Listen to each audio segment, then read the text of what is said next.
മഹാഭാരതത്തെ base ചെയ്ത് കഥകളും കഥാപാത്ര വിശകലനങ്ങളുമൊക്കെ ഏതാണ്ട് 50ഓളം വീഡിയോകൾ നമ്മൾ ഓൾറെഡി ചെയ്തു കഴിഞ്ഞു.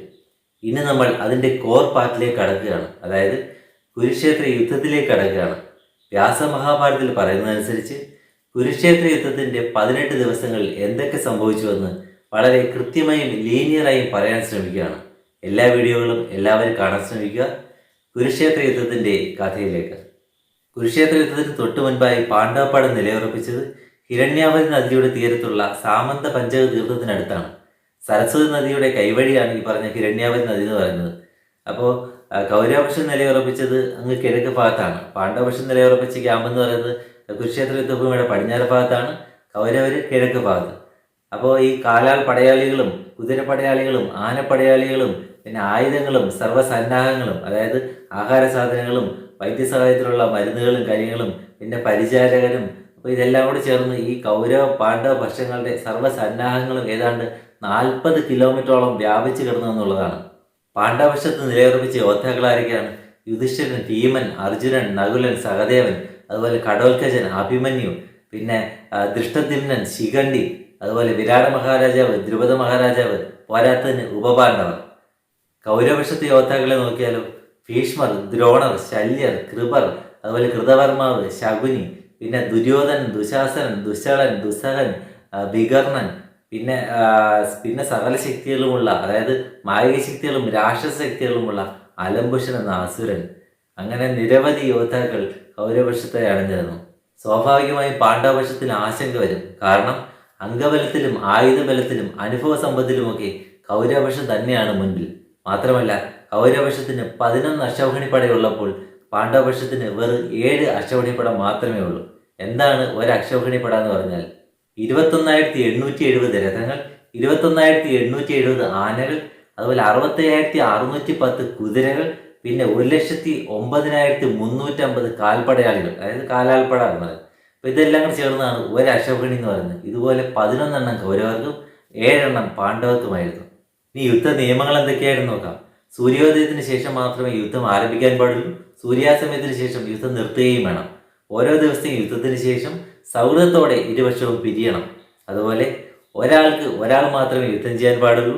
രഥത്തിലിരിക്കുന്നയാൾ രഥത്തിലിരിക്കുന്നയാളോടും, ആനപ്പടയാളി ആനപ്പടയാളിയോടും, കുതിരപ്പടയാളി കുതിരപ്പടയാളിയോടും, കാലാൽ പടയാളി അങ്ങനെയുള്ളവരോട് മാത്രമേ യുദ്ധം ചെയ്യാൻ പാടുള്ളൂ. നിരായുധനായിരിക്കുന്നവരെ ആക്രമിക്കാൻ പാടില്ല. അതുപോലെ പിന്തിരിഞ്ഞോടുന്നവരെയും അഭയം തേടി വരുന്നവരെയും ആക്രമിക്കാൻ പാടില്ല. അപ്പോൾ ഇങ്ങനെയുള്ള നിയമങ്ങൾ, ഇതൊക്കെയായിരുന്നു യുദ്ധ നിയമങ്ങൾ എന്ന് പറയുന്നത്. ഇനി ഇരുപക്ഷത്തിൻ്റെയും സേനാവിന്യാസ രീതികളിലേക്ക് വരാം. പാണ്ഡവപക്ഷം ചൂസ് ചെയ്തത് വജ്രവ്യൂഹമായിരുന്നു. ഒരു വജ്രത്തിന് എല്ലാ ഭാഗങ്ങളിലും ഷാർപ്പ് എഡ്ജ്, എല്ലാ വശങ്ങളിലും ഷാർപ്പ് എഡ്ജുകളുണ്ടെന്ന് അറിയാമല്ലോ.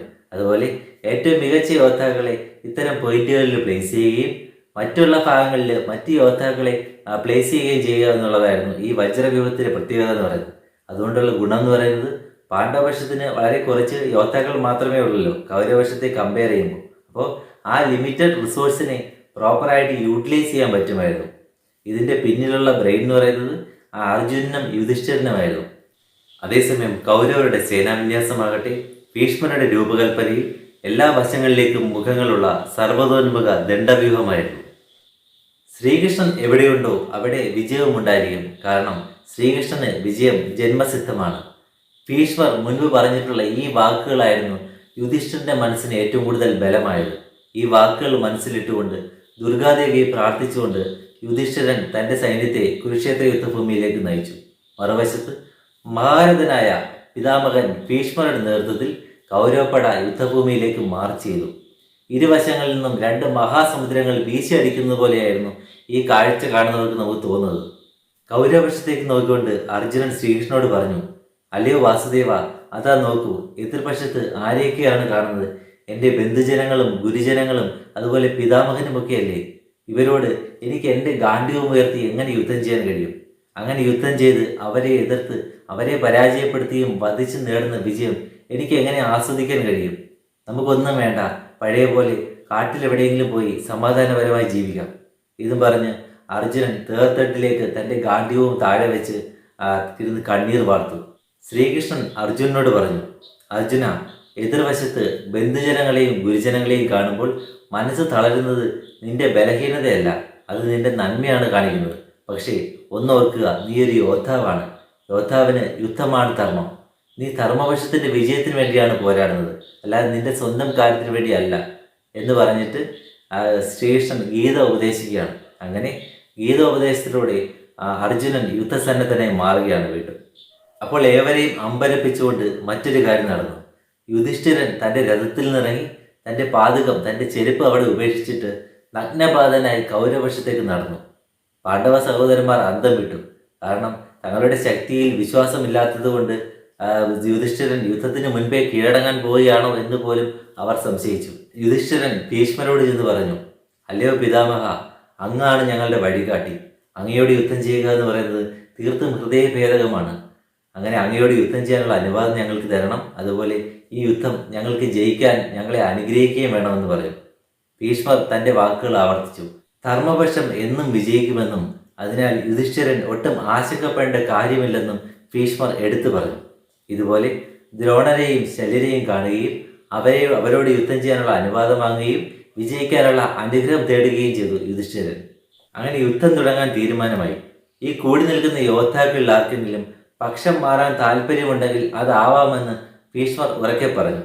ഇത് കേട്ട് യുധിഷ്ഠിരൻ കൗരവപക്ഷത്തോട് നോക്കി ഉറക്കെ വിളിച്ചു ചോദിച്ചു, ഈ നിൽക്കുന്ന കൗരവ യോദ്ധാക്കളിൽ ആർക്കെങ്കിലും പാണ്ഡവർക്ക് വേണ്ടി യുദ്ധം ചെയ്യാൻ താല്പര്യമുണ്ടോ എന്ന്.